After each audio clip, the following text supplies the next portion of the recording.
Жакынкы чыгышта канча кыргызстандык бар? Тышкы иштер министрлиги соккуланып жаткан Перс булуңундагы өлкөлөрдө 22 миңге жакын кыргызстандык бар экенин билдирди. Алардын 100гө жакыны Иран жана Израилде болсо, Бириккен Араб Эмираттарында 10 миңге жакын, Куейт, Бахрейн жана Иорданияда 1000ден ашык кыргызстандык жашап жатканы айтылат. Мындан тышкары зыяратта 6 миңге жакын жаран жүрөт. Алар элчиликтер менен байланышта. Мекендештердин бири дагы жабыркаган жок деп билдирди министрлик.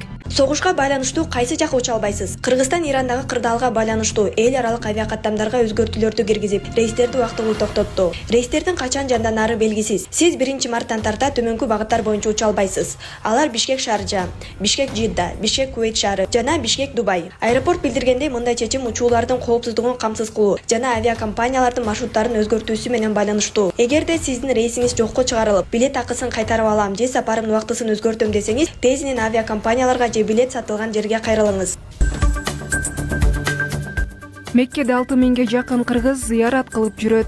Бул тууралуу кабар агенттигине Кыргызстандын муфтийинин орун басары Жолдошбек Абдылдаев билдирди.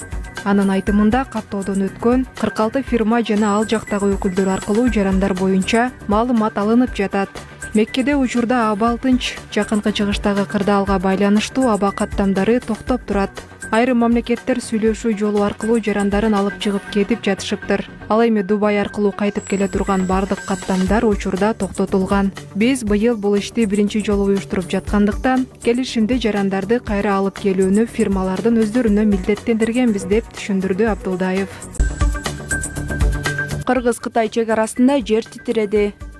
Кыргызстан менен Кытайдын чек арасында бүгүн эртең менен жер титирөө катталды. Бул тууралуу Улуттук илимдер академиясынын сейсмология институту билдирди. Маалыматка ылайык, жердин силкинүүсү жергиликтүү убакыт боюнча саат 5:44 катталган. Жер титирөөнүн күчү очогунда 3 балга жеткен. Кыргызстандын калктуу конуштарында жер титирөөнүн күчү сезилген жок. Алдын ала маалыматтар боюнча жабыркагандар жана кыйроолор катталган.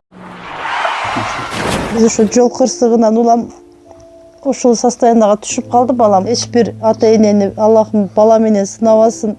Ассаламу алейкум, урматтуу кыргыз элим. Мен Кубанычбек кызы Кымбат. Мындан алдында сиздерден жардам сурап кайрылган элек. Ушу баламдын акыркы жолку ошо 4-чү операциясына жардам берип кетиңиздерди суранам. Операция Түркия мамлекетине болгондуктан бизге $45,000 акча каражаты керектелүүдө. Бизде андай акча каражат жок болгондуктан сиздерден жардам сурап кайрылабыз. Көптү көрсө көл болот дейт. Алланын ыраазычылыгы үчүн 5 сом, 10 сом болсо да жардамыңыздарды аябаңыздар. Ушу балам бутуна туруп басып кетсин көптүн катарында. Сиздердин жардамыңыздар менен мына ушунчалык кыймылга келип отурат. Менин балам азыркы учурда башында аппарат менен жашап жатат. Арыңыздардан Аллах таалам ыраазы болсун. Ушу баламдын басып кетүүсүнө себепкер болуңуздар. Аллах таалам ыраазы болсун. Туткан орозоңуздар кабыл болсун. Аллах тааламды сыноосу экен, баарына шүгүр кылабыз. Биз алдамчы, мошенник эмеспиз. Бардык карта өзүмө караштуу, өзүмө таандык. М-банк 3197 кымбат К деп чыгат. Ошол эле номерде оденги бар. Россия өлкөсүнөн котором дегендерге Сбербанк 7807 Кундузай деп чыгат. Алда өзүмдүн сиңдим азыркы учурда Россия өлкөсүндө мигрант болуп жүрөт. 5 сом, 10 сом болсо да жардамыңыздарды аябаңыздар. Биз үчүн өтө чоң жардам ошол дагы.